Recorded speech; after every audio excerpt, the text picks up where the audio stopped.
छात्रों, आज के करंट अफेयर्स की क्लास में हम आपके सामने मुख्य न्यायाधीश के संबंध में बात करने जा रहा हूं और ये भारत के 50वें मुख्य न्यायाधीश के रूप में कार्यरत होने जा रहे हैं।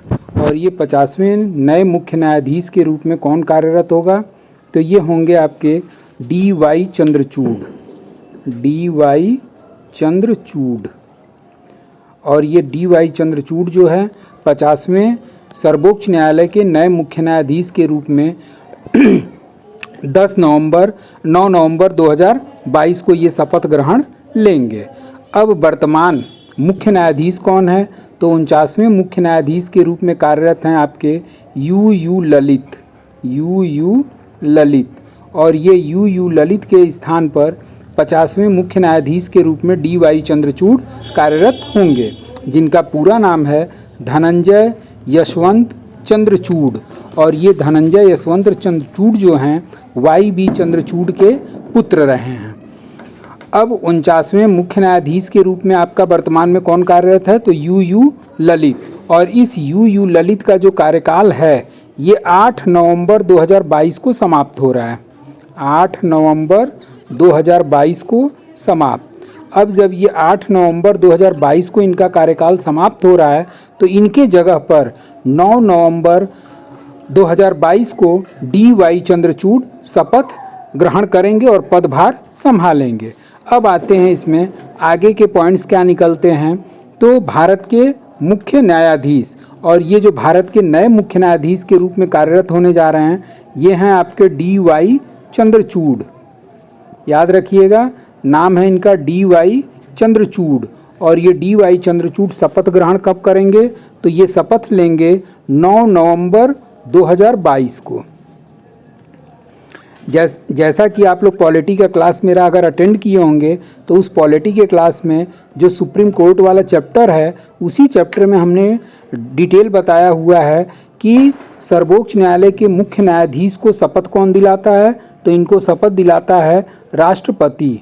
और राष्ट्रपति द्रौपदी मुर्मू जो हैं ये 9 नवंबर 2022 को डी.वाई. चंद्रचूड़ को सर्वोच्च न्यायालय के मुख्य न्यायाधीश के रूप में शपथ दिलाएंगी।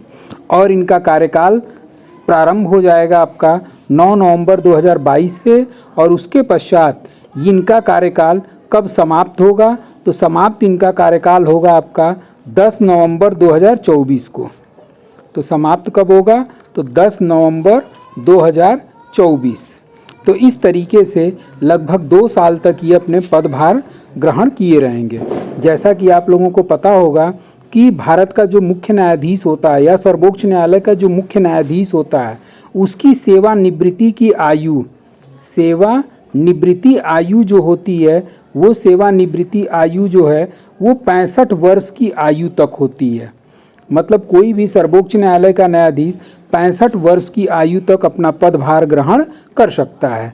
तो इसका मतलब ये हुआ कि 9 नवंबर 2022 को जब ये शपथ लेंगे, तो 10 नवंबर 2024 को ये 65 वर्ष की आयु पूरी कर लेंगे। इस कारण से इनका कार्यकाल 10 नवंबर 2024 को समाप्त हो जाएगा। अब आते हैं आगे के क्वेश्चन पे कि डी.वाई. चंद्रचूड़ के प्रमुख वाद कौन कौन से हैं, मतलब डी.वाई. चंद्रचूड़ किन किन केसेस में इन्वॉल्व रहे हैं। तो इनके जो प्रमुख केस के रूप में है वो है समलैंगिकता से संबंधित जो केस था उस पैनल में भी ये शामिल थे। इसके अलावा आधार कार्ड से संबंधित जो इशू उठा था उस इशू में भी ये इस पैनल में ये न्यायाधीश के रूप में शामिल थे। इसके साथ साथ अयोध्या मामला जो था, बाबरी मस्जिद और अयोध्या मामला, इस मामले में भी ये न्यायाधीश के रूप में पैनल में शामिल थे। तो इस तरीके से डी.वाई. चंद्रचूड़ के जो प्रमुख वाद हैं वो समलैंगिकता से संबंधित, आधार कार्ड से संबंधित और अयोध्या मामले, बाबरी मस्जिद और अयोध्या मामले से संबंधित मामले में ये न्यायाधीश के रूप में कार्य कर चुके हैं। अब आते हैं इनकी पृष्ठभूमि पर कि इनका ऐतिहासिक परिचय या पृष्ठभूमि क्या है। तो सबसे पहले इनके पृष्ठभूमि के संबंध में जान लीजिए कि ये 1998 से लेकर के सन 2000 तक ये सॉलिसिटर जनरल के रूप में कार्य किए थे। तो 98 से लेकर के 2000 तक ये सॉलिसिटर जनरल सॉलिसिटर जनरल जो होता है, ये सॉलिसिटर जनरल महान्यायवादी का सहायक होता है और वो महान्यायवादी की सहायता करता है। जैसा कि महान्यायवादी आप लोग पढ़े होंगे कि महान्यायवादी जो होता है उसे इंग्लिश में अटॉर्नी जनरल के नाम से जाना जाता है, और ये अटॉर्नी जनरल जो होता है, महान्यायवादी जो होता है, वो भारत सरकार का सबसे बड़ा कानूनी अधिकारी होता है। अब ये महान्यायवादी भारत के किसी भी न्यायालय में वकालत करने के लिए इंटाइटल्ड होता है। अगर महान्यायवादी किसी केस में इन्वॉल्व है तो अपनी जगह पर प्रतिनिधित्व करने के लिए सॉलिसिटर जनरल को भेज सकता है।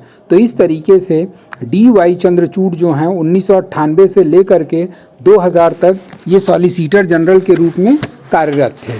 इसके साथ साथ ये दिल्ली हाई कोर्ट से एलएलबी की, दिल्ली यूनिवर्सिटी से ये एलएलबी किए थे और एलएलबी करने के पश्चात ये उच्च न्यायालय में अपना सीनियर एडवोकेट के रूप में 1998 में नामित किए गए थे। उसके पश्चात ये सन 2013 में, अगला पॉइंट इनका जो बनेगा वो सन 2013 में ये इलाहाबाद हाई कोर्ट के मुख्य न्यायाधीश के रूप में कार्यरत हुए। इलाहाबाद हाई कोर्ट, एचसी का मतलब हो गया हाई कोर्ट, और इलाहाबाद हाई कोर्ट के ये सीजे चीफ जस्टिस के रूप में कार्यरत हुए थे। किस सन में? 2013। और उसके पश्चात 2016 में ये सुप्रीम कोर्ट के न्यायाधीश के रूप में नियुक्त हुए। सुप्रीम कोर्ट के जज के रूप में ये नियुक्त किए गए। अब जब सुप्रीम कोर्ट के जज के रूप में नियुक्त किए गए तब जा कर के 2022 में ये, चूँकि जो भी सुप्रीम कोर्ट का सीनियर जज होता है, जो सीनियर न्यायाधीश के रूप में कार्यरत रहता है, उसी को मुख्य न्यायाधीश के पद की शपथ दिलाई जाती है। तो यही रीज़न है कि डी.वाई. चंद्रचूड़ जो सुप्रीम कोर्ट के जज के पैनल हैं 34 न्यायाधीशों से मिलकर गठित होता है, और इस 34 न्यायाधीश में ये सीनियर जज के रूप में शामिल हुए। इस कारण से इन्हें 9 नवंबर 2022 को सर्वोच्च न्यायालय का मुख्य न्यायाधीश के रूप में इनके नाम की घोषणा की गई। तो इस तरीके से ऐतिहासिक परिचय के बारे में और भी जो पॉइंट्स निकल करके इनके बारे में आते हैं वो ये कि ये जो डी.वाई. चंद्रचूड़ हैं, डी.वाई.